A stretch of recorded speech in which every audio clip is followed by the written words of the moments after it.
Hello. Today we are going to be discussing the social problem of pornography. Pornography? Why is that a social problem?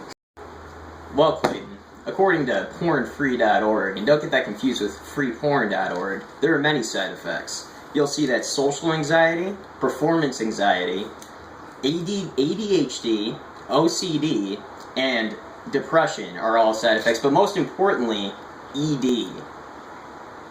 ED? You mean erectile dysfunction?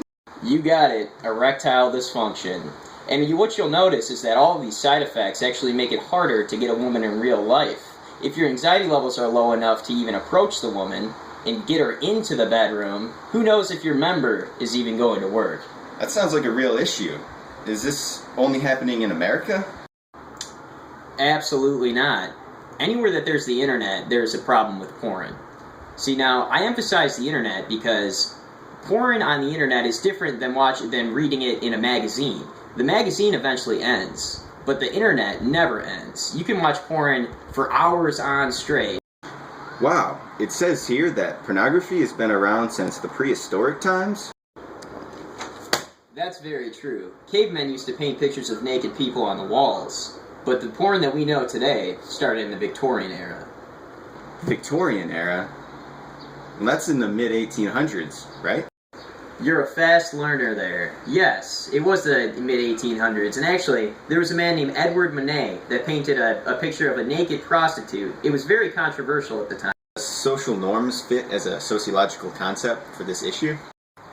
That's a very good observation, and yes, it does. And remember that social norms are things that our society feels is appropriate in values, beliefs. We just see them as normal, per se. And you'll see that many people see pornography as pretty normal. You know, you could go to the gym and hear two grown men talking about it. You could go to your local pool or beach, even in your backyard. I have heard a lot of people talking about that around here. What about the subjective nature of social problems? Does that fit? You know, I'm very impressed with your vocabulary and sociological concepts, and yes, it does. Remember that the subjective nature of social problems discusses that what is considered and what is not considered a social problem is a matter of definition. You know, there's a lot of people that I asked personally. I've done some research, and I asked at least 25 individuals. I can tell you at least 20 of them thought that there was no problem with pornography. Pornography helps to blind us into thinking it's not a social problem because it's just sex, right? That's very wrong, Clayton. Sex and pornography are very different from each other. Pornography turns sex essentially into masturbation. Now, sex is supposed to be about giving your partner pleasure. Yes, you're supposed to receive some as well, but you're not supposed to take all of the pleasure. Pornography makes us think that we are the ones that should be the center of attention, while our partner should be there to please ourselves. Wow, this sounds like a big problem. Is anything being done to stop it? Well, that's an excellent question. In recent years, there was actually a man named Kevin Bullard who created a revenge porn website named You Got Posted. This man is facing right now 31 felony charges. I hate to ask, but what is revenge porn?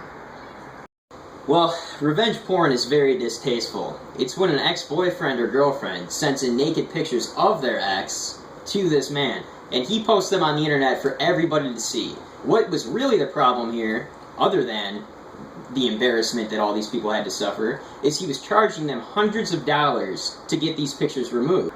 Wow, sounds like that Bullard guy really got what he deserved. Are there any groups doing anything to fight against pornography? Yes, sure there is. If you've ever heard of the website called Reddit.com, they actually have a forum called FAPNOTS. These individuals have vowed to never watch porn again, and they also discuss the dangers that come along with pornography. Now I'm just trying to think of all the ways we can inform society on the issues of porn, because it is such a big issue.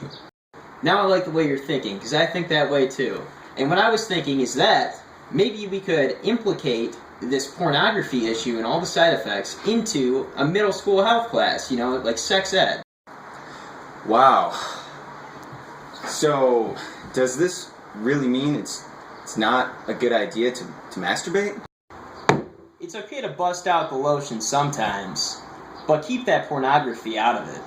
Now that was a good class today. Well, thank you, Mr. Boria.